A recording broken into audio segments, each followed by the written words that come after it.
Hey everyone! Are you ready to whip up a dessert that tastes like a tropical dream? Today, we're making the most incredible creamy coconut cream pie. It's surprisingly simple, super fun to make, and absolutely irresistible. First, let's create that luscious filling. In a saucepan, whisk together sugar, cornstarch, and a pinch of salt.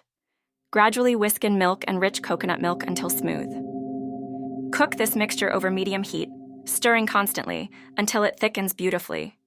Remove from heat and stir in butter, vanilla extract, and plenty of shredded coconut. This is where the magic happens, creating that perfect tropical flavor.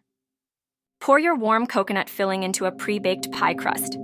You can use a store-bought one or your favorite homemade recipe. Smooth out the top and let it cool completely on the counter. Then transfer it to the refrigerator for at least 4 hours, or even better, overnight. Chilling is key for that perfect set and ultimate creaminess. Patience is a virtue, especially for pie.